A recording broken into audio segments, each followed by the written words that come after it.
Welcome back to the Lockwood Chronicles. My name is Larissa, and today we are going over our fall TBR.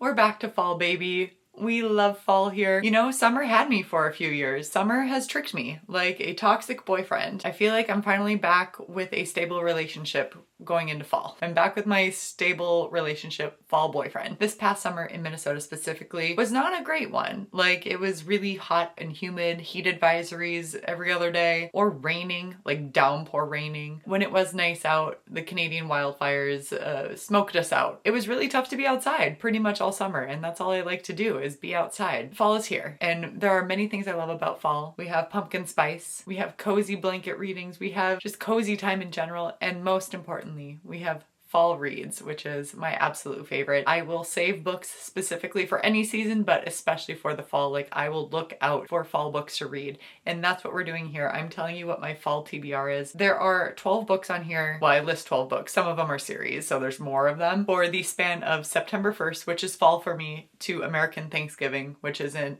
November sometime. It changes every Thursday, whatever it is. That is fall to me, is that chunk of time. And I know that's not true autumnal season. I feel like this is going to change as more people come out with their TBRs, as more books are released too. Because so many books, there are so many beautiful books that come out in the fall and make it more cozy. But as of right now, in this instance, this is what is on my radar. If you have fall reads that you're looking forward to that you would think I would like, or anybody else that wants to search the comments, please leave them in the comments below, because there's nothing more than I love to put off my own TBR and read other books. Also, disclaimer, I do not read the back of the books. I like to go into books as blindly as possible. I know tidbits, is that it? I know bits and pieces of some of the books, but for the most part, I don't really know anything, because I don't like to put my preconceived notions onto the author and then get mad when they don't follow through on what I imagined the book should be. Let's get started. This was already on my September TBR, but I've specifically saved it for the fall, and that is Wayward by Amelia Hart. Like I said in my September TBR video, I don't even know what's on the flap here. No idea. I will most likely be doing a reading vlog for this. I don't own any other books besides the two that I'm going to talk about right now. I've been putting this off for years,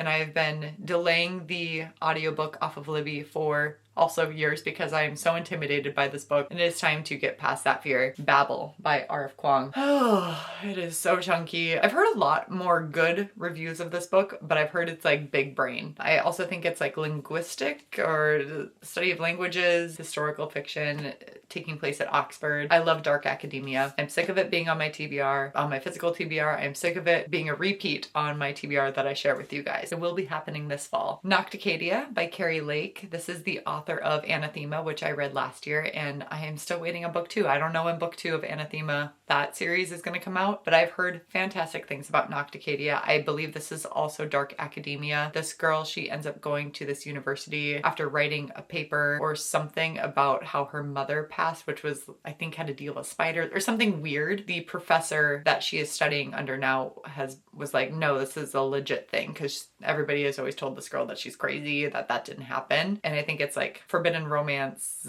something or other. I've heard really great things. I really like Carrie Lake's writing, at least based off of Anathema. I really liked Anathema. I cannot wait for the rest of that series to come out because I want to continue it. It was so good. So I'm really excited to read Nocticadia. The Night and the Moth by Rachel Gillig, and she is the author of One Dark Window and Two Twisted Crowns, that duology, and I loved that duology. The Night and the Moth was released this year, and I cannot wait to read it. It's unfortunately not on Kindle Unlimited. One Dark Window, that duology was. However, I ended up buying that physically because I loved those books so much. I will definitely most likely be getting the physical copy of this book too, instead of just reading it on my Kindle. I don't know what it's about. I'm guessing it's about a knight and a metaphorical moth. The Secret Society of Irregular Witches by Sangu Mandana. I'm so sorry if I'm pronouncing that very incorrectly. I know I am, so I really apologize for that. As well as A Witch's Guide to Magical Innkeeping. And I know these are like cozy witch romances, and the covers look so cute, and I've been hearing, especially with the Secret Society, I've been hearing so many really cute, wonderful things about this book. I don't think I've ever heard a bad review about it, at least from the people that I follow and have similar tastes to. I'm debating on buying this physically or just getting it via my Kindle, or I am on the wait list at my library. We'll see what happens first. I typically don't like to buy seasonal books. I've heard really good things about this series, so I don't really know what to do. We'll see what ends up happening. If Libby comes through quicker, then obviously we'll do that. I know The Secret Society of Irregular Witches, this one girly ends up going to like this school for teaching teenage witches or whatever, and there's a grumpy librarian there. She's there to help teach the girls. Magical innkeeping? No idea. I'm guessing there's a witch that wants to be an innkeeper of some sort. Then let's go into the Jennifer Lynn Barnes route. I want to read both the Inheritance games and the Natural series. I am on the wait list for the Inheritance games via audiobook. I think that's the route I'm going to take unless I really want to get the physical books. But I tend to like YA books as audiobooks more. Apparently the Inheritance games is very similar to Knives Out, which I just watched that movie for the first time. With how much that movie is brought up, I think I overhyped it. I was expecting something very different, and it was a great movie. It was a very great movie, but like the way people were making it sound, I thought it was going to be something completely different. So the Inheritance games is very like brought up a lot alongside of Knives Out. Apparently this girly pop teenage, she's going through a rough time financially too. Out of the blue gets invited to this one dude who she has never met in her day in her life. He has, along with family members, because he is deceased, they have to play a game to see who wins the inheritance, and he is super wealthy, and so she is in it to win it. And the Natural series is about like these teenagers who are really good at things. I think it's compared to, is it Criminal Minds that it's compared to? I'm not really sure, but they get hired by the FBI or CIA and have to help solve unsolved cases, but they all have like really impressive skills. Everybody loves this series. I think even more so than the Inheritance games. I don't know, it just sounds fun to read in the fall. Both of those do. And then new release that's coming out is Mate by Ali Hazelwood. This is the werewolf romance. Bride was the first. I think they're interconnected. It's in the same realm in the universe and whatever, and I think it's one of the friends that it's based off of.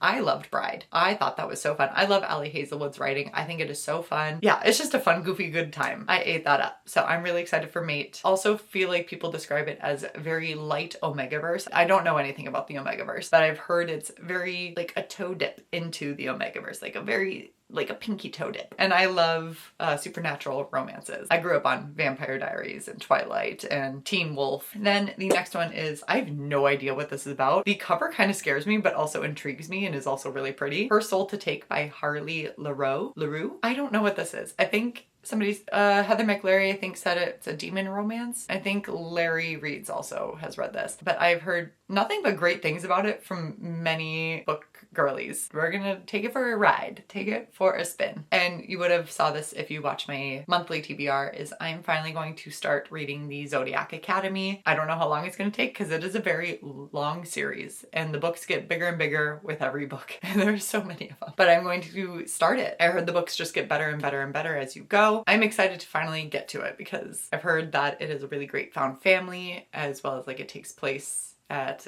an academy. Imagine that. And I love like those school romance things. I don't know. I like that vibe. I heard the first one's a bully romance and you just need to get past that one and it gets better from there. And they are all available on Kindle Unlimited, which is even better. So if I end up loving it, I obviously will get the physical copies because I like to see my favorite things on my shelves. And then the last book that I have listed for now is Play Nice by Rachel Harrison. This was my pick for September's book of the month, but I'm planning on reading it possibly in October because it is a horror book. It's something about an influencer in a haunted house and she wants to go back. I think it's her family's house and she wants to go back and like fix it up, do a little fixer-upper for her vlog channel or something, but it's super haunted. A bunch of weird stuff happens. I am nervous going into the horror genre because sometimes horror can be graphic and I don't like graphic horror, like body horror or anything like that. I don't like blood and guts. I like a psychological thriller. I am nervous going into this one.